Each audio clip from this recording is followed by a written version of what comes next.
Welcome to the Way of BJJ podcast, where we dive deep into the world of BJJ. I'm your host, Minju, and we're here to explore the stories, insights, and techniques that make BJJ such an awesome journey. Before we get started, here is a quick reminder to leave us a 5-star rating on Spotify. Your support means the world to us, and it really helps us to spread the love of jiu-jitsu. And don't forget to follow us on Instagram at Way of BJJ for behind-the-scenes content, technique videos, updates, and more. And hey, if you or your business are passionate about supporting the BJJ community, we're on the lookout for sponsors. So send us a message if you want to be part of this exciting journey. Now let's get to the episode. All right, that's it. That's it. Once I hit record, anything goes. I see. Yeah, because There's no skipping. No. Let's cut that out. Yeah. I hope you know what you got yourself into. Maybe Lucas told you because this is unfiltered, right? I don't edit anything we say just stays on here. Right? Even this is gonna be like in the video, right? Some people they cut this off, but I find it like it's a really cool and casual way to just ease into the conversation rather than hi, today I have a very special guest. I could do that, but it sounds so fake. It's your own twist on podcast. It's your way to do it. I know, yeah, because that's the reason why I want to make this podcast different from other ones. That I only do in-person interviews and conversations. Nice. Because I find there's this certain synergy and energy that it just cannot get recreated unless you are face to face with somebody. Yeah, it's definitely easier to talk face to face. Yeah, for sure. Computer. Yeah, for sure. So today, I want to first off start by getting something right. Okay, so what is it? Is it Pauline or is it Portuguese like Pauline? Is it what? I've heard so many different variations of it. I'm like, man, have I been calling her the wrong name? Like, what do you prefer? Pauline. Yeah, that's a Portuguese accent, but I've adapted Pauline. Right, because that's an English spelling. Yeah, exactly. I just introduced myself as Pauline nowadays, but yeah, we would say Pauline. Okay, I see. So that's how you filter who your real friends are. They're like, Pauline. You're like, oh, that's my friend. That's my friend. If it's Pauline, okay, professional. It's professional. To make it easier for everyone, Pauli. Then everyone get it right. All right. There you go. Yeah. So straight from Pauli herself. That's make sure we get it right because I think that's one thing I pride myself in making sure I call people by what they want to be called. That's the most important thing for me. So. Yeah. Yeah, nice. All right. Well, so because you are you are one of my professor and coaches here at Lapel Arts. So I've been waiting to do this interview conversation with you as well. So because I think something really important you can share with everybody is the process of sticking with jiu-jitsu as a female in this male-dominated sport, right? Just to to put it lightly, I think it's like 90% male or something ridiculous like that, right? Still, even though the female is growing, but still. Right. So it was probably like 99% male back in the days, or something, so first of all, female, and then number two, it's a small female, right? Yeah. So you're probably like 110 pounds soaking wet or something like that. Yeah, I'm a 120. Yeah. There you go. Yeah. It's because you have those muscle mass. That's why. Otherwise, you would be like 100 pounds if you don't do jiu-jitsu. Yeah, exactly. So always the smaller person in the room. Right. So I think so I think the conversation we're gonna lead towards. Well, we'll see where it takes us, right? But I think it's you're gonna be able to share some very valuable insight on how to stick with jiu-jitsu, because not only did you stick with it, you have chosen it to become your career path, right?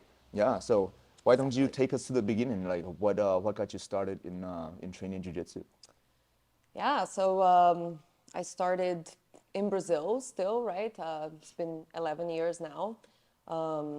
At the time, I just started as a hobbyist. I was in Taekwondo by chance too in my university times. And then a friend of mine was like, Jiu-jitsu is way better than Taekwondo, And then I was like, so snobby.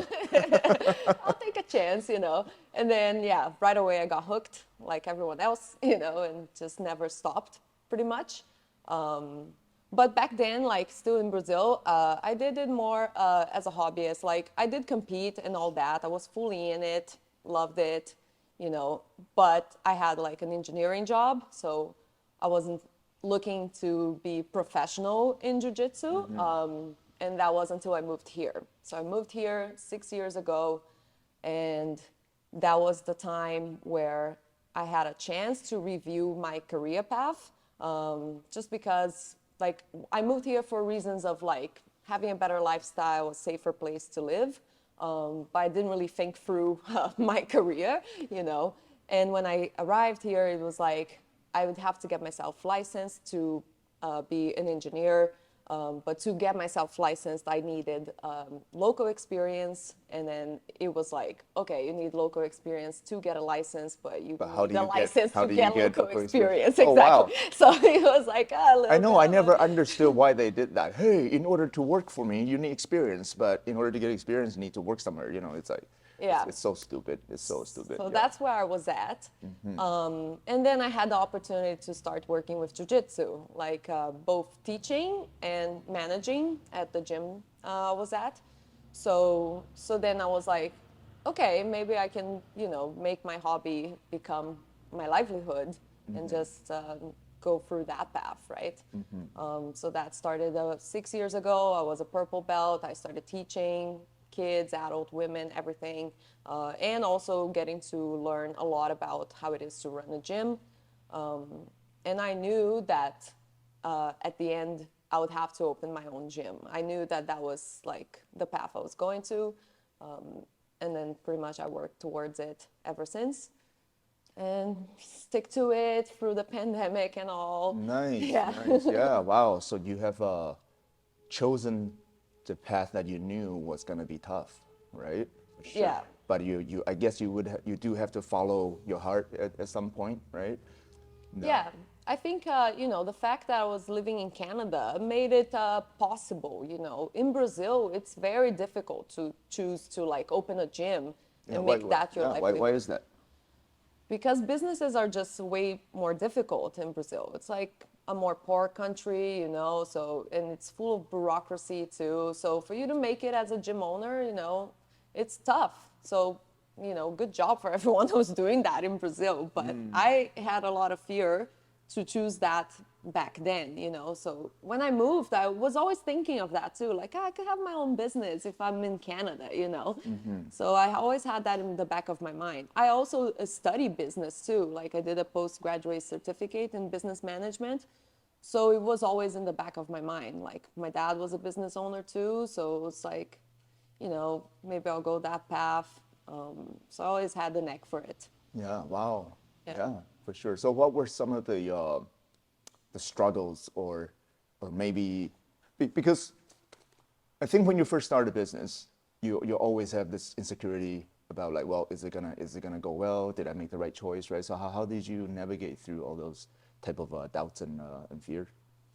Yeah, I mean, I don't really have like a good formula. It was just trying and doing it step by step, pretty much, like it's the what everyone says about business or any kind of project. You have to take it step by step, right, and not get overwhelmed with whatever is ahead.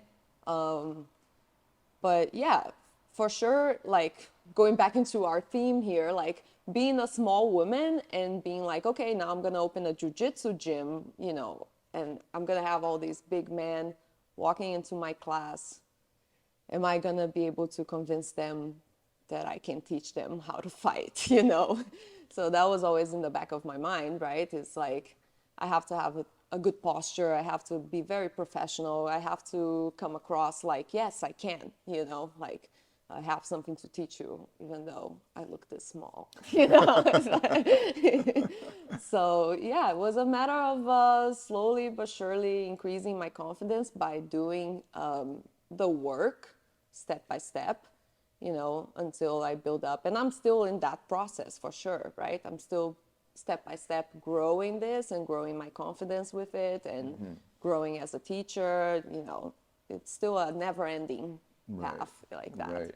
Yeah. So, what do you think is the most important part about, let's say, convincing somebody who is bigger than you to, you know, because it's not, because we know jiu-jitsu is not always about like, hey, I can beat you up, right? It's not really. Yeah. It's not really about that. So, what do you find is the most important thing for you to do to earn their trust? I think it's like lead by example, you know, kind of thing. Like I have to be doing and showing everything that I'm trying to say, you know. So if I'm, for example, not training, you know, I'm just here sitting and teaching and telling you guys what to do, but I'm not in it with you, then like what kind of trust you're going to have on me, right? So training with everyone, very important. Trying to get better myself, very important, because I'm telling everyone to try and get better. So I have to be trying to do that myself too, right? So that, I think that's where the respect comes from, right? People see me putting myself in the shoes that I'm like, you know, trying to sell here, actually going to compete and actually going to train to get better, you know, not be afraid of trying techniques and failing, not be afraid of training with anyone, you know, like, and I think that's why people will respect me. It doesn't really matter if I'm gonna be able to beat someone or not, but the fact that I go and I try my best no matter what, you know, like it could be a brand new guy, he's massive, he's a white belt, right? Now, you know, there is almost like two ends of it. People can look at it like, oh, he's massive, he can totally dominate a small girl. People can also look at it like, she's a black belt, she should be able to dominate this guy, right? Where I think it's like should be the case is both of us respect this scenario, right? It's like, I'm gonna try my best because if I don't, this guy can muscle me, right? And this guy should be thinking like, I'm gonna try my best because she's a black belt, she's gonna have technique over me. So we both go in trying our best, and that's how it should always be, in my opinion. Nice, you know? nice. Yeah, that is so well put. You know, totally, I totally, 100% agree because I think people don't realize this, but some people say, hey, because I'm like a medium-sized guy, right? Average size guy, I'm like 160 pounds, right? So even for me, right, if I go up against somebody who's like 50, 60 pounds heavier than me, I'm like, dude, that's a huge difference, right? Yeah. But let's say if somebody has 60 pounds on me, that's really only like what, a third of my, like 30% of my body weight. But if somebody has 60 pounds on you, that's like half of your body weight already. Yeah. Right? So Yeah. we really have to think about it in percentages, right? So if I go up against somebody who's 240, right? And I have, right? Yeah. But to you, that's somebody that's twice your size, literally. Yeah. Right? So how do you train with somebody that's so much bigger and stay safe at the same time? Because I think that's the most important thing, right? Yeah. I will say though that like maybe I will put a limit to who am I going to train with. Like I train with everyone, you know, still an asterisk on that, because if they are like 250 pounds, then I might not train. Maybe a flow row, you know, a flow row, yes. But you know, what's the point really? And sometimes, like, for example, I wouldn't do specific training if it's from a position where it doesn't make sense, right? I'm not gonna do side control specific training against a guy that's twice my size. I don't think that training makes sense. There's also like, the training is appropriate or not. Sometimes it's not appropriate. And then you have to like, both of you guys just have to understand that, okay, this is not appropriate, okay? So let's not do this.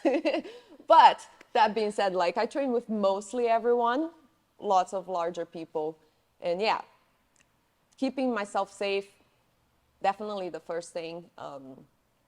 Thank God I never got injured actually, you know, in those situations.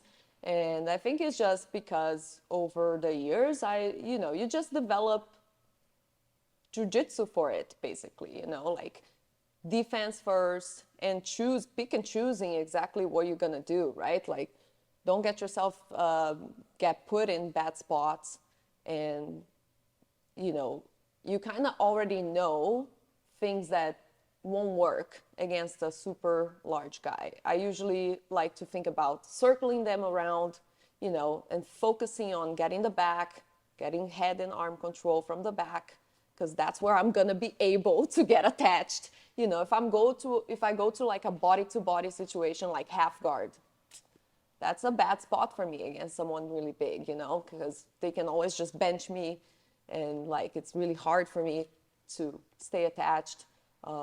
So I would choose to pass differently, use more speed, right? So all of these things is just like I developed over the years, right, of training with men ever since. When I started, I was the only woman for my first entire year. I think until blue belt, I had no women training partners, just men.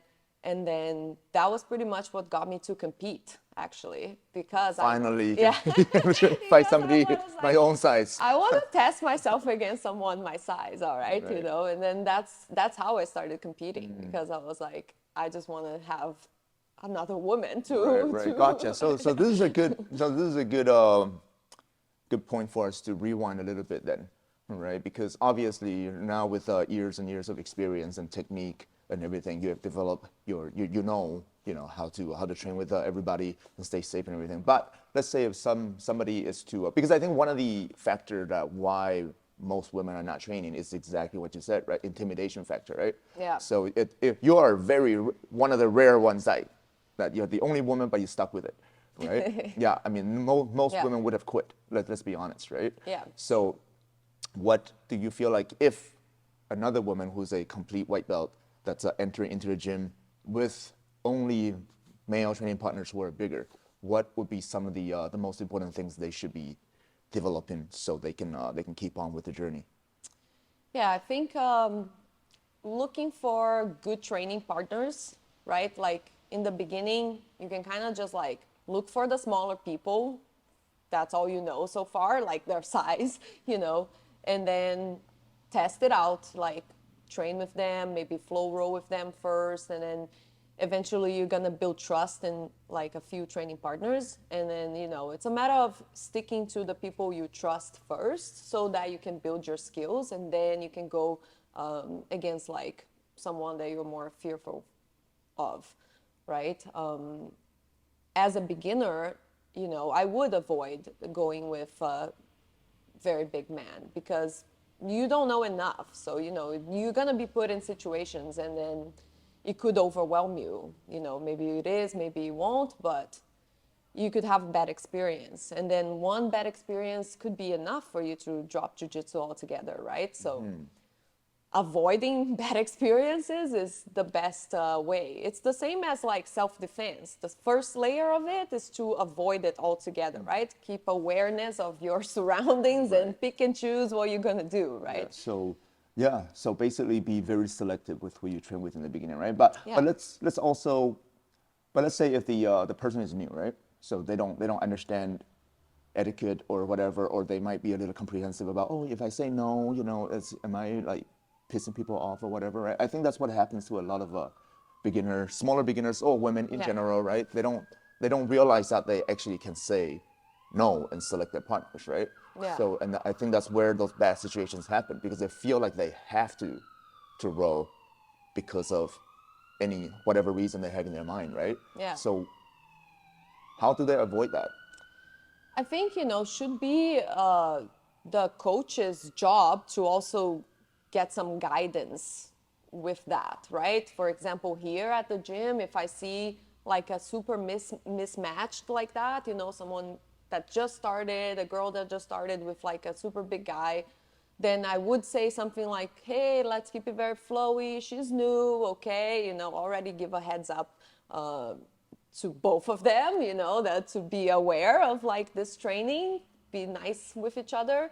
So yeah, I think they can always rely on the coach, like go to the instructor and ask questions, like, and be like, oh, okay, I don't feel safe in this situation. What should I be doing? You know, just ask the instructors, and they should be able to help you, I find. Yeah, so it sounds like that is probably the most important factor in choosing a gym for women especially, right? Do they feel the trust and the confidence in the coach to be able to handle sensitive situations like that correctly, right?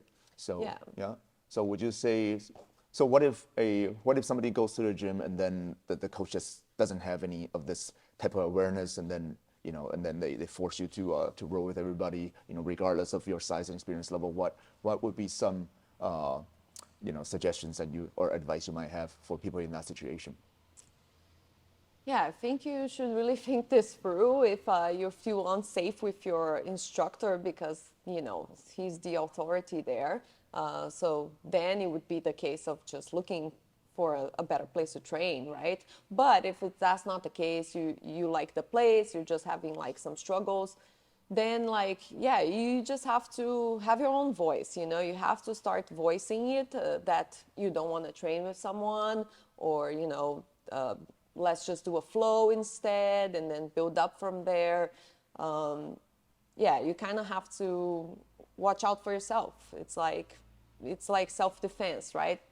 Is being able to say things, being able to just tell the truth right into someone's face. Be like, hey man, this was too much for me. I'm not ready yet for that.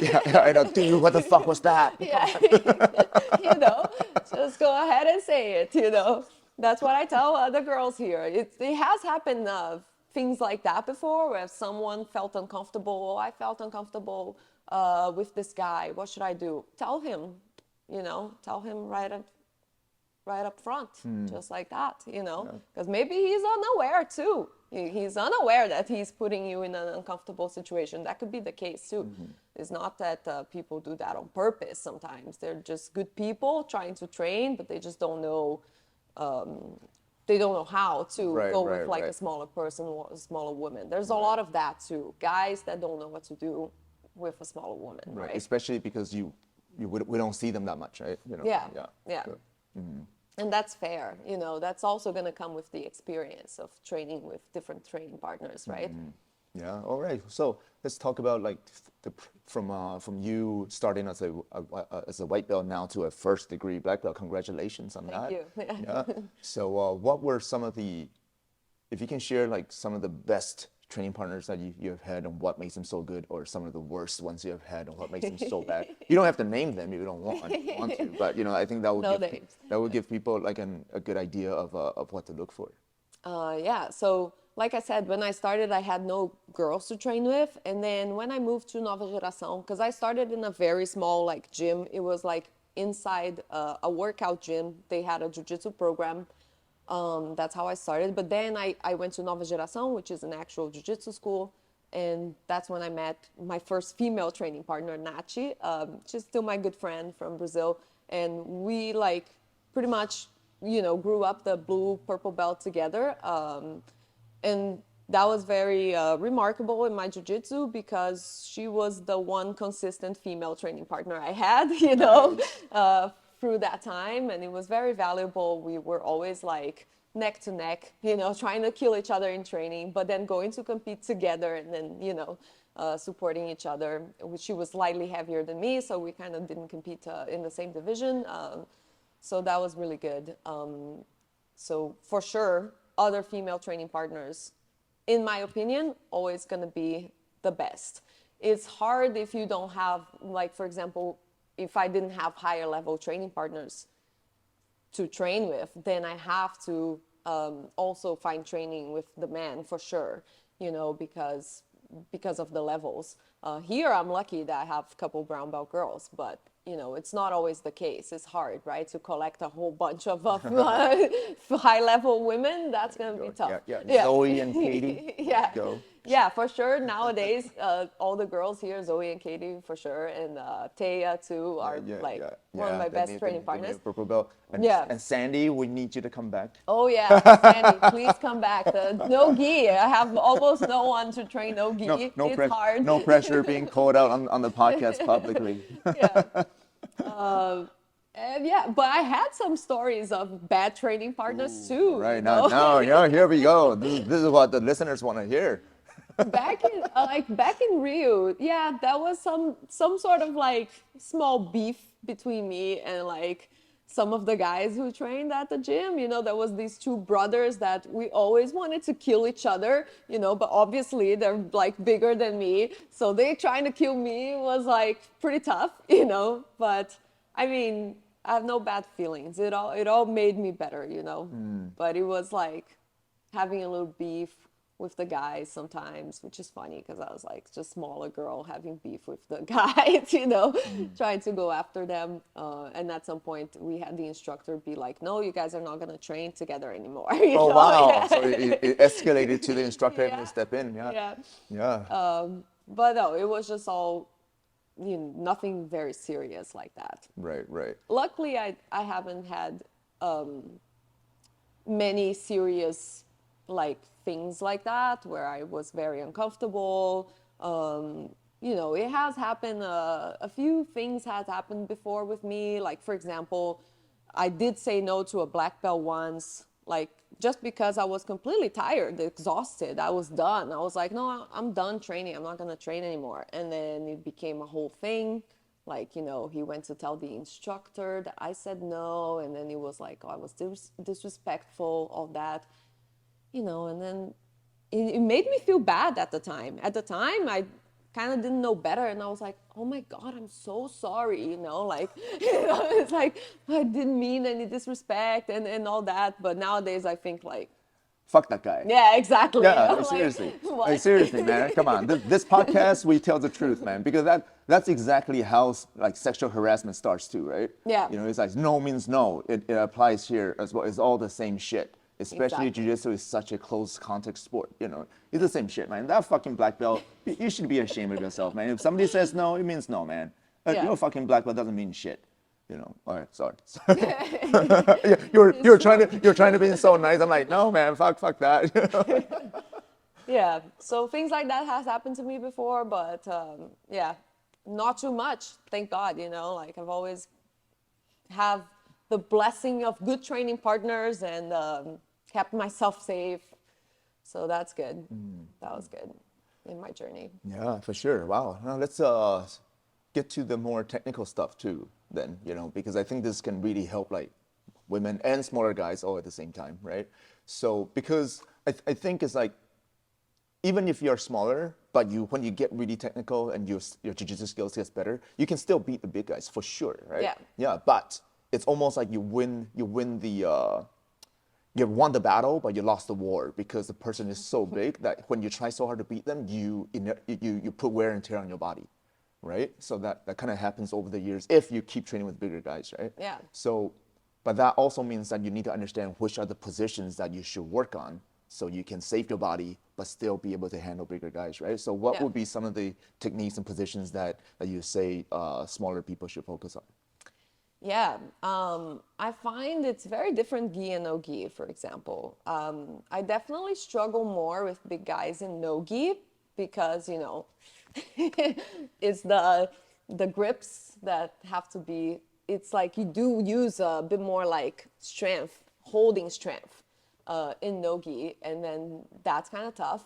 In the gi though, it's so good to be able to use the grips. Like I can play guard with someone big and keep them distance, right? And keep them distance, and then being able to move them because I have sleeve control, collar control. While in no-gi, sometimes playing guard against someone giant, you literally feel like you cannot move them, right? You're like under their legs and you're extending and they're not going, they're just sitting there like that. So for no-gi, I much rather be doing a top game. So if they don't go down, I have to go look for takedowns that are more possible. Lately, I've been doing a lot of like ankle picks, starting very low and then to climb up to the waist to eventually pursue the back. Because, if I get the leg, that's going to be heavy for me to keep. Like we do drills of starting in the single leg here, heavy, difficult, So I like to like climb from the low point up to the back. And like I said, try to circle them around rather than pass half guard where I can be benched off, So those are things, and always looking for the back with the big people. Those are the things I think about. Gi, like I said, I can use a bit more of my guard because even though they have good base, the grips will allow me to off balance a bit more, so maybe I can get them posting and then come up from that, or maybe I can get them lowering their hips and then come up from there. So yeah, I think there's more opportunity to do guard in the gi. Nice. So like a collar sleeve type of thing, or like spider guard? Yeah, type of thing? spider guard. Yeah, that's what I was teaching just yesterday, like just the 2 sleeves. I know it's hard on the fingers, but you know, you develop that over the time, and it's really like really controlling guard. I would say in the gi to have the 2 sleeves against someone big could be a good strategy. Okay, cool. Wow, Yeah. that's great. Yeah. So for no-gi, basically start developing the ability to do outside type of maneuvers. Yeah. To look for the back, right? Yeah. Then in the gi, then you can stay more confident in the guard by manipulating the sleeves and keep your distance, right? Cool. Yeah, pretty much. Yeah. Nice. Very nice. Yeah. And so, what do you think about jiu-jitsu for self-defense for women? What's your thought on that? Very important. Yeah, it's like very good tool for sure for self-defense. Is starting from the confidence, like, just growing your confidence. Like we said before, like having that first layer of self-defense, which is like using your voice, using like, avoiding situations, right? Learning how to do that, having the confidence to do that, because it's not too trivial. We say that, but in a situation you're intimidated, right? And then you might just go with something that you already feel like it's not good, but you didn't really have the voice to stop it, right? So learning this skill in itself, just like standing up for yourself, pretty much, it's something that I think jiu-jitsu helped me with. Okay, And so you're then- not even talking about the actual art, I mean the actual Exactly. techniques themselves, right? It's just building up the confidence to push back and stand your Exactly. ground, basically, right? Oh Yeah. yeah, that is so important, right? Because if you can stop it right there, then you don't have to actually use your jiu-jitsu, right? Exactly. Which is the ideal situation, right? Yeah. Exactly. I think that's the most important part of the self-defense is this first layer, Then you will come like having the skills if you're already there, okay? So then if someone came in your close space, now we're actually in a fighting situation, then of course the skills you build in jiu-jitsu are gonna be there for you.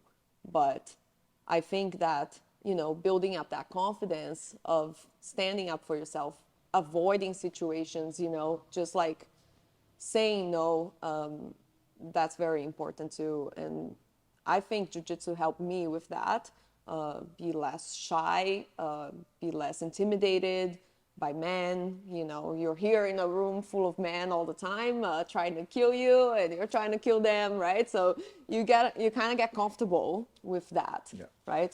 So and In the then- most fun way possible, right? Yeah, we mean Yeah. it in a good way. in a good way, in a good way. Don't be intimidated if you're a woman listening to this and thinking about doing jiu-jitsu. It's good. Yeah. And you can start with a room full of women, right? Women's class is there for that too. Yeah. We'll talk about your women's program in a Yeah. bit as well. I think that is such a cool thing to do, right? Yeah. Because it's so tough to build one up, right? But when you have a good group of people, then you almost want to advertise that more to make sure that other people know Yeah. that it's there, right? Because the hard work is done, Yeah, of course. Yeah, so we'll come back to that. But let's say for self-defense then, because again, it's really important, right? My daughter's doing jiu-jitsu as well. So what are your thoughts on, do you feel like it's better, like let's say if a woman comes in, if their goal is only for self-defense, which I don't recommend because I feel like that kind of limits your training a bit, right? But do you think it's more effective to just work on those self-defense moves that you typically see, or is it better to just keep on training and gradually understand how to increase your intensity against real resistance, and then just hone in your skills that way? No, I think it's better to just do full training for sure. Because everything is self-defense, all the moves. I know it's like we think about like, okay, we're never gonna use a spider guard in a self-defense. But if you think about it, like the way you're moving your body, the strength you're building up on a certain position, having your legs up, your core strength, that's all self-defense too, It's like you building skills ultimately, you know. So I think it's better to do full training and then always think about putting into context, you know, like how would that look like in a situation? I try to introduce that a little bit in classes too. Sometimes we put things into context, like, right, in a self-defense context, then this would be like that. But I think everything we see in jiu-jitsu is helping you build skills towards self-defense too. Yeah, they're very well said, because I think a lot of people don't realize that when you get really good with the jiu-jitsu positions, then if you actually want to add in more devastating strikes, you're in the position to do that. Yeah. Right? It's only when we train we choose not to, because we're not fighting. Jiu-jitsu, you build strength too, for sure. It's a workout. Right. So you will build strength in your body. Yeah, you dude, know? we see like big, fit guys come in here, they can't even last a round, right? Because Yeah. it's such a different type of strength and cardio that's required. Exactly. You will build those skills too, like just physical skills. Of Real cardio, fighting strength. cardio. Yeah, exactly. So that's very important. Yeah. You gotta be sparring for sure to build up all the skills. Cool. Yeah. So let's talk about your women's program, right? So what were some of the difficulties initially to get that started? Let's say, I mean, I had Zoe with me since the beginning, which was great, right? She came with when we first opened the studio. And Sandy too. So I had like a head start with a women's program because I had a couple of them. But you know, that come from me teaching before opening my own gym, right? And then ever since I moved to Canada, just having opportunity to teach other women. So build up over the years, like having some contacts and stuff like that, and the experience to teach women. And I think, you know, when you see there is a woman black belt that's half owner of the gym, it already says a lot about this place, because at least you're gonna have me, you know what I mean? You know, other gyms is like, oh, we have a women's program, but it's a male instructor, for example. Okay, so maybe they're like, oh, is there gonna be other women for me to train with? Like, I don't know, you know, here you see me, you know, for sure there's me, you know, to train with. Right. Let's start with that, you know, and then people just kept coming. Of course, I marketed, right? I did a lot of marketing towards growing the women's program. And now it's good. We have a lot of women. Not all of them come to the women's class, but I love the women's class. I love that we have it on Sunday mornings too, because a bit of like a little bit of a tough time, you know, where you have to wake up early on a Sunday, but that's what makes it special. You wake up early for that, you know. You're like, hey, I'm gonna make the women's class, you know. Yeah, gotta wake up early for the Church of Jiu-Jitsu. Yeah, and so it's a very good group, you know. It always like the women come together that go to different times, and then they come together on the Sundays.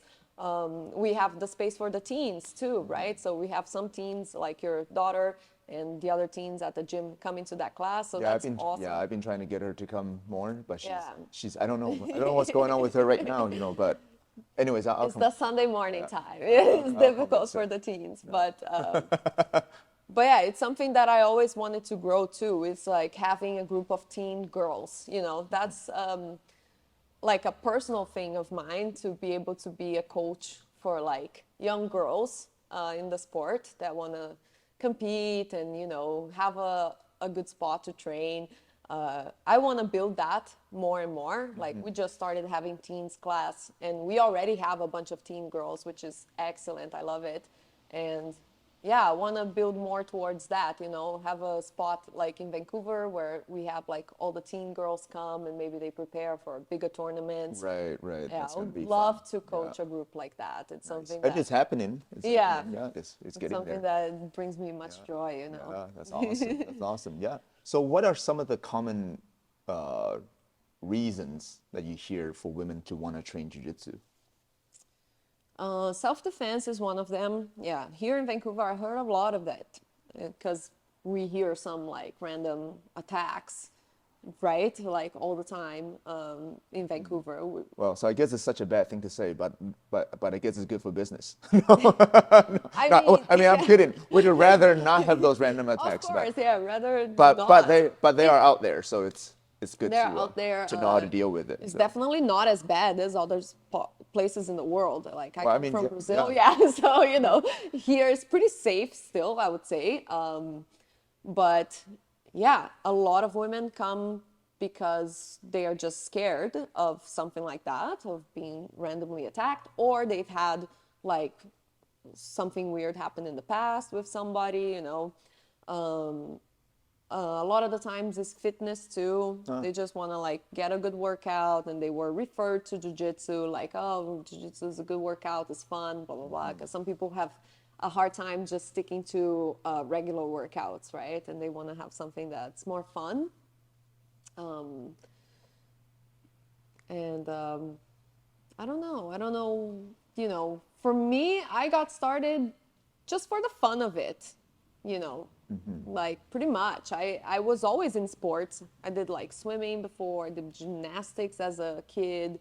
And so, I was in Taekwondo just because it was like available to me during university. And then I switched to Jiu-Jitsu just because I was looking for a fun activity. So yeah, I think that a fun hobby could be a reason too, like Right. to look for jiu-jitsu, because Yes. it is a community sport, right? We build up a Yeah, so when I community. try to talk to some of my female friends about doing jiu-jitsu, one of the things a lot of them are comprehensive about is like the close, personal, contact and all the sweat and all that kind of stuff, right? A lot of them find it to be not appeasing to them, right? Yeah. So how do you think they should, is there a way for them to get over that, or do you feel like it's just not meant for everybody? I mean, women's class is a good way, right? Because then you're going to be very close to other women, which is more comfortable for sure than being that close to men. Another thing is like wearing the gi. I know like no gi is excellent too, and I'm not saying that you shouldn't start in no gi, by all means start in no gi too. But if you're too scared of that kind of stuff, the gi is a bit of a layer, right? It's a bit of like, you don't grip the person, you grip the gi. So just that is already, you're less fearful, I think. If you don't have to hold on to someone, you can hold on to the gi instead. That's already, that's already a bit more comfortable there. Oh, oh wow. It seems so obvious, but I never thought about it. Yeah, Because you don't really have to touch the person. You touch their clothes, wow. So I prefer nogi. What does that say about me? For people just starting, when they come with that kind of question to me, like, oh, I'm kind of scared of close contact, then I would advise starting in the gi. Gotcha. Yeah. So they feel like there's almost like a layer of armor protecting them. Yeah. Right? Yeah. Yeah. Psychologically, that makes so much sense. Yeah. Yeah, so like I said, we have a weapon. It's an extra weapon, right? Nice. We use it. Yeah. Oh, that's perfect. Yeah. So do you find that retention is better when you get women started in a women's only class and with the gi? Are you seeing a difference in retention? Yeah, I see a difference in just people like starting altogether. Like a lot of people when they come and try no gi, yeah, they could be like right away intimidated by it, So it's tough. It's tough if you don't even know what jiu-jitsu is and you try no gi right away, right? Especially because no gi, it's more man too, like in the classes, at least so far here.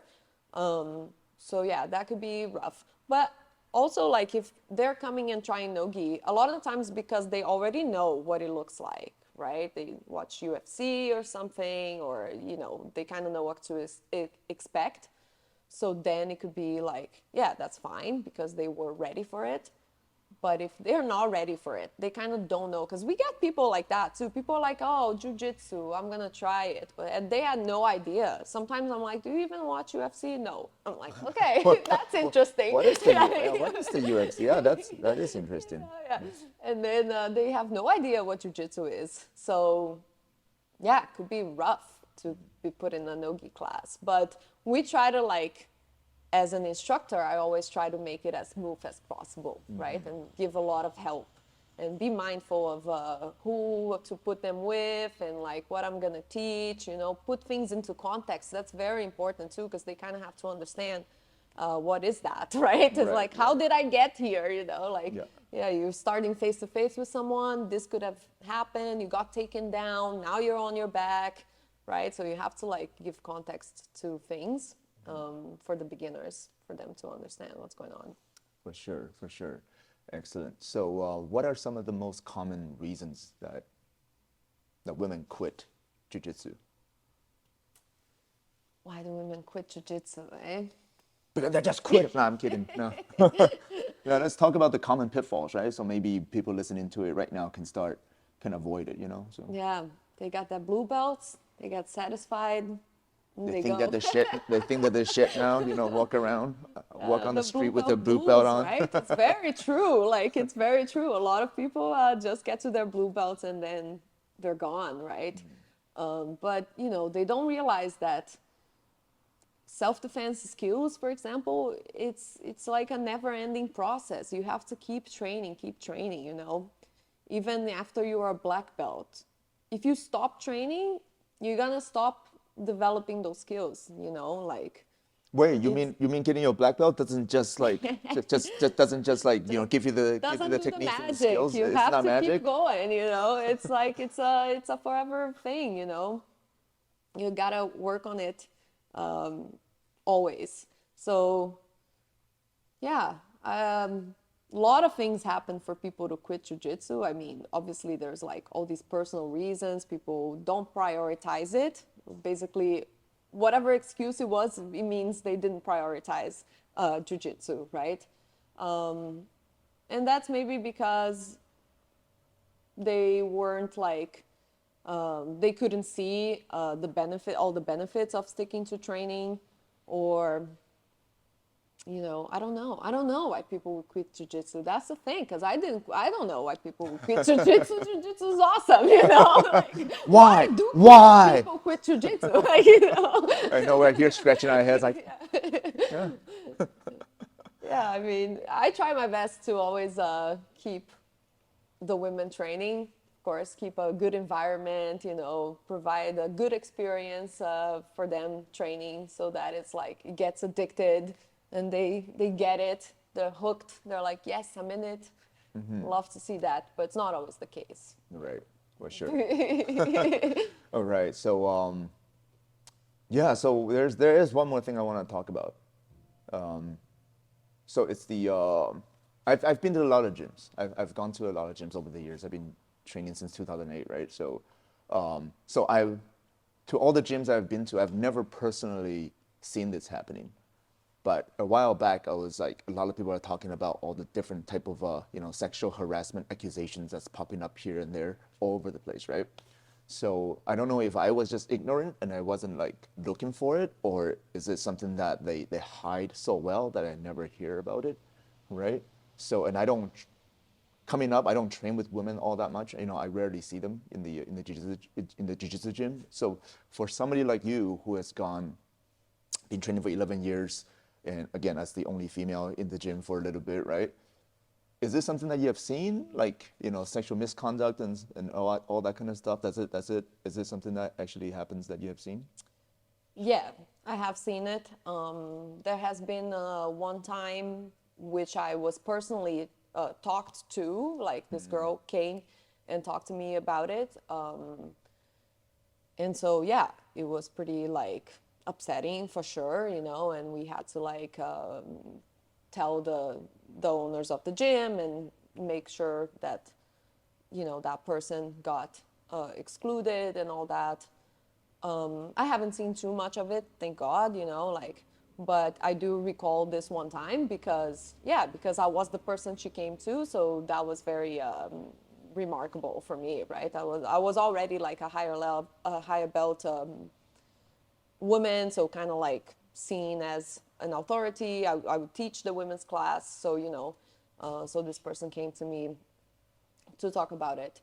Yeah, you know, it's pretty sad that even happens in our sport, you know, but it's there, so we have to watch for it for sure. Like I think now as a gym owner, you know, I'm always watching, and if I see anything that someone is like don't have the good attitude, you know, we have to make sure that they are in with our culture and, you know, taking this training serious and keeping the culture of the gym the way we want to keep it, right? That's very important. We can't allow something to start happening and not address it, because it can grow and then be weird, right? So yeah, I mean, it's something that's definitely upsetting, that our sport has to deal with this so often. Like you see out in the internet, like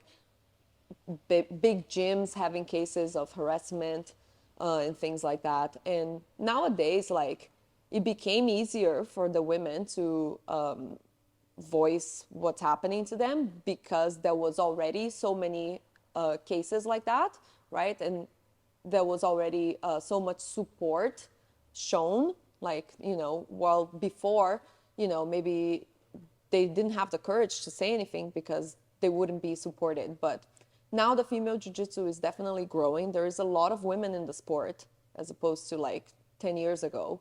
So, you know, if something happens and you put it out there on the internet, you definitely are going to get support and respect, Right, right. you know, As for what you're opposed to saying. people calling you a liar, right? Exactly, which I think, you know, back then it was tougher, you know, like if you think about 10 years ago when it was mostly men, a lot of women went through things like that and couldn't say, you know, because just didn't have the support of other women. But luckily that's changing. Yeah. Yeah. And I think that should be the path, us women supporting the women community, you know, and always respecting other women. That's very important too, that we respect each other, you know, so that men can respect us too, right? So Yeah, yeah. So it's so important for Yeah. us to make sure people understand that if anything, you know, you don't want to wait until it's too late, right? You know, anything feels weird, like voice it right away, right? It's almost like that, back to that self-defense concept again, Exactly. right? You know, Exactly. anything Back to feels, that. yeah, that first layer of defense right away, like, hey, you know what? Yeah. This is inappropriate. If you need to switch gyms, if you need to whatever, do it right away. You know, Yeah. don't wait until it gets out of hand, right? Yeah, exactly. You have to learn that as soon as possible, you know, to put yourself in like this self-defense scenario. Always defend yourself, you know, always speak up for yourself. You know, you have to, that's the most important thing, you know. Right. Yeah. Sweet. Yeah. So what's next for you? What's next for me? You know, continue to grow the gym. Which is Lapel Arts. Yeah, right here in Vancouver. Yeah, continue to compete as well. You know, I've been not as much, right? Since I've opened the gym, it's been a rocky path for me in competition. But you made the choice when you opened the gym. You knew that was Yeah, gonna exactly. be part It's of it. very hard for me to find people in my division, like the Master 1 featherweight black belt.